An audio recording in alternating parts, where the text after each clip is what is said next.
Danielle Padilla may mensahe kay Catherine Bernardo at Alden Richards maging sa Kathden fans. Viral ngayon ang pahayag ni Danielle tungkol kay Catherine at Alden maging sa mga fans nito. Ayon kay Danielle, paumanhin po sa lahat ng mga fans ng Kathden. Humihingi po ako ng tawad para sa mga ibang fans ko na pinipilit pa rin ako kay Catherine. Sa totoo lang, buwisit na rin ako dahil gustong-gusto ko ng manahimik at matapos na ang issue na ito. Kaya please lang po, tigilan niyo na po ang pagpupumilit sa akin kay Catherine dahil ang tapos na ay tapos na.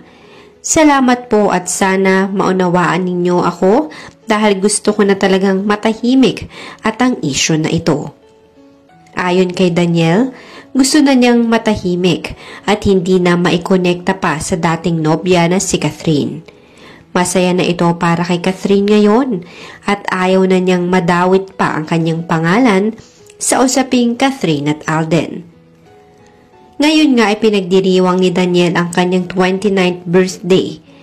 Maraming mga artista, kapamilya at kaibigan ang bumati na sa kanya.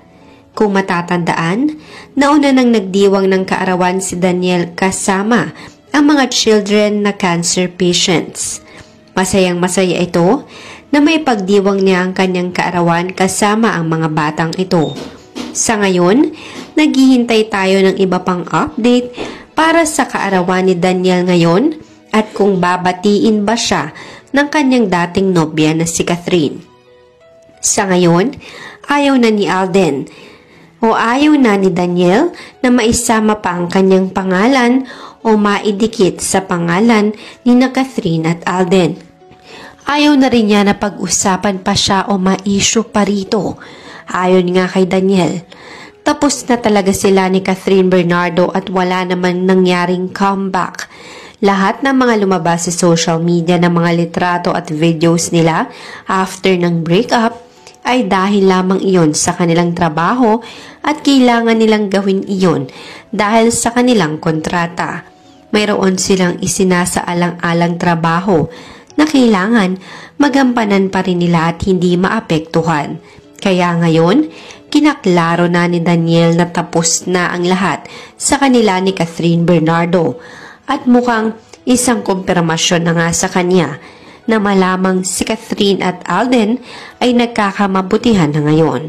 Kaya naman bilang pagdidistansya sa kanyang sarili ay ayaw na rin niya na madawit pa sa usapin ng Kathden. At sana respetuhin natin ang kanyang desisyon. Samantala, binabati ka namin ng happy birthday Danielle Padilla mula sa channel ng New Gen Trends.